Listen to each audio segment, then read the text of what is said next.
కల్తీ కల్లు ఘటనలో దర్యాప్తు ముమ్మరం చేశారు ఎక్సైజ్ శాఖ అధికారులు. పలు కల్లు దుకాణాల్లో శాంపిల్స్ సేకరించింది ఎక్సైజ్ శాఖ. ఆ శాంపిల్స్ ను ఎఫ్ఎస్ఎల్ కు పంపించారు అధికారులు. 7 కల్లు దుకాణాల లైసెన్స్ ని రద్దు చేశారు. మోతాదుకు మించి అల్ఫాజోలం కలపడంతోనే ఈ ఘటన జరిగినట్లు ఎక్సైజ్ శాఖ నిర్ధారించింది. నగరంలో మొత్తం 97 కల్లు కాంపౌండ్లుండగా వాటిలో 50కి పైగా కల్లు దుకాణాలు అక్రమంగా నడుస్తున్నట్లు ఎక్సైజ్ శాఖ గుర్తించింది.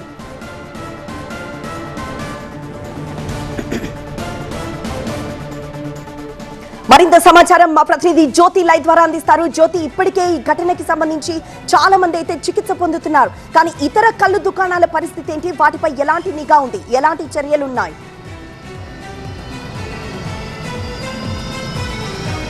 ప్రస్తుతానికి మాత్రం ఎక్సైజ్ శాఖ సంబంధించినటువంటి వాళ్ళు ఈ కల్లు దుకాణాలకు సంబంధించి ఇప్పటి వరకు 7 కల్లు దుకాణాలు మాత్రం లైసెన్స్ని క్యాన్సిల్ చేసింది. ప్రస్తుతం మనం ఏదైతే ఈ కల్లు దుకాణం నుంచి చాలామంది బాధితులు హాస్పిటల్ పాలయ్యారు.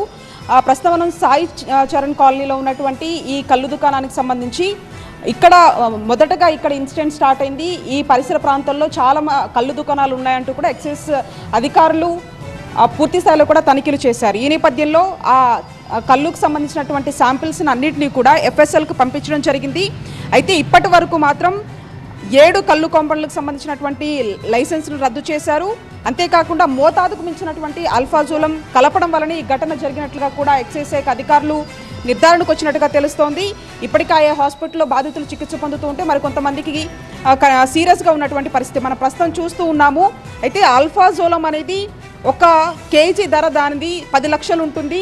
ఒక 10 గ్రాముల అల్ఫాజోలం పొడిని తీసుకొని వాటర్లో కలిపితే దాదాపు 100 పెట్టెలకు సంబంధించినటువంటి కళ్ళు తయారీ అవుతుంది. అంటే మనం ప్రస్తుతం ఇక్కడ చూస్తున్నాము, ఒక్క బాక్స్కు సంబంధించి దాదాపుగా ఇక్కడ ఒక 12 సీసాలు మనకు కనిపిస్తూ ఉన్నాయి. అంటే ఇలాంటివి దాదాపు 10 గ్రాముల అల్ఫాజోలం కలిపితేనే దాదాపు 100 పెట్టెల వరకు కూడా ఈ కళ్ళు తయారవుతుంది. సో ఇదేంటంటే జనరల్గా కొన్ని అంటే ఈ తాటి చెట్లకు సంబంధించినటువంటి వాటికి టోటీ కార్పొరేటివ్ సంస్థ ఉంటుంది. వాళ్ళు ఎక్సైజ్ శాఖ నుంచి ఒక తాటి చెట్లను కొంత రేషన్కి ఇస్తారు. వాటి నుంచి వచ్చేటటువంటి కళ్ళును తీసుకొని వచ్చి అమ్మాల్సి ఉంటుంది. కానీ అలా కాకుండా వీళ్ళు ఈ విధంగా అల్ఫాజోలాన్ని తెప్పించుకొని ఈ విధంగా వాటర్లో కలిపి మొత్తం కూడా ఇట్లా సీసాల్లో అమ్ముతున్నటువంటి పరిస్థితి. ఈ నేపథ్యంలో అది తాగినటువంటి వాళ్ళు పూర్తి స్థాయిలో కూడా స్పృహ లేకపోవడము, అంతేకాకుండా ఈ విధంగా అవి ఎక్కువైనప్పుడు వాంతులు విరోచనాలు అయ్యి ప్రాణాపాయ స్థితికి వస్తున్నటువంటి దాఖలాలు గతంలో చూసాము.